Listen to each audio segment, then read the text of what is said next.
Hey everyone, Grandmaster Ben Feingold here, continuing our Slav analysis, opening analysis. So we're going to look at one of the main lines today, and the previous videos and future ones discuss other moves. This is like the starting position of the Slav. There's the A6 Slav, there's bishop f5, which is a mistake, there's e6, which is the semi-Slav technically. Then there's dc4, which I call the Slav. This is the Slav. And anything else is some kind of Slav that's not the main line. This is what I consider to be the starting position of the Slav. And there's three moves that white plays. A4, which is the main move, stopping b5. E3 and e4. E4 is the Geller gambit. And I play it a lot in blitz chess and bullet chess because it's tricky. If you have white and you want really exciting, interesting, tactical play, you should definitely play e4. And this is the main line. And there's many Grandmaster games in this position, in the knight g5. And black has a choice here. He can play queen d7 or bishop b7. Usually they play bishop b7. And white has good compensation for a pawn. Nice center, attacking chances. And, black has an extra pawn.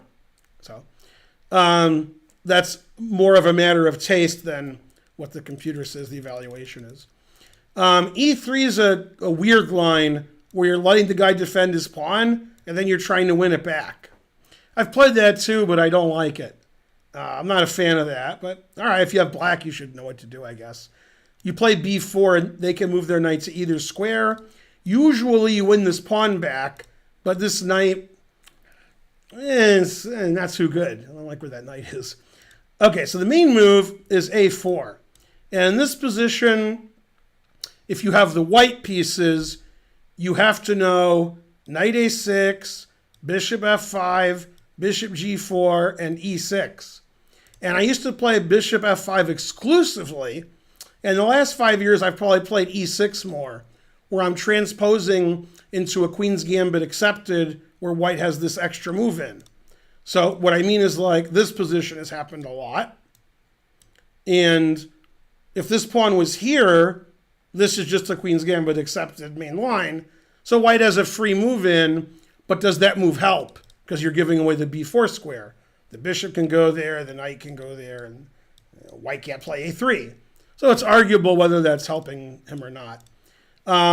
White can play much more aggressively with e4, and that is a daunting task learning this theory. It's very sharp. And I haven't had it too often, but when I have had it, I wished I was doing something else. Too complicated. So the main line, as the name of the video suggests, bishop f5. A4, bishop f5. And now if you have black, you have to know e3 and knight e5. They're both very common. And sort of the main line for the last 80 years or so has been this position. And black either castles or plays knight bd7. I'm opinionated on this point, and I play knight bd7. And black has all his pieces out. Black's ready to castle. Black has the b4 square, but white has the two center pawns to one, and eventually white's going to play e4.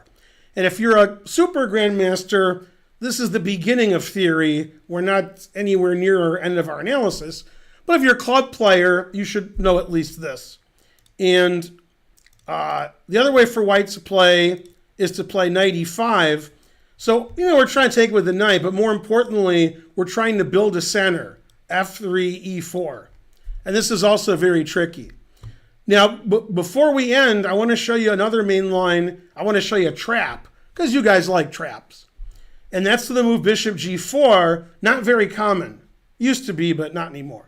Knight e5, bishop h5, f3 is one move, g3 is another move. Knight f d7, trying to double white's pawns and trade queens. And white plays knight takes c4, and now e5. And in this position, club players blunder a lot. But strong players either play g3, bishop e3, or knight e4. Those are the main lines that have been played by grandmasters. Some club players will take this because it's free, but it's not free, and never play f3. Queen h4 check wins the knight. This trap is about 75 years old, and you lose a knight. So that's why you can't do that with white. So you got to know those things when you're going to play white in this position. You should be familiar with e6, bishop f5, bishop g4, and knight a6, Smyslov's move, which I've also played. You know, your knight's just trying to get to b4 and sit on b4. So very interesting opening the Slav. I consider this the main position, and black can play one of the 4 moves I discussed, bishop f5 being the most popular. Hope you enjoyed that video, and it helps you start your journey on either white or black in the Slav. I play both colors, just not at the same time. Please like and subscribe, and I'll see you for more videos later. Bye.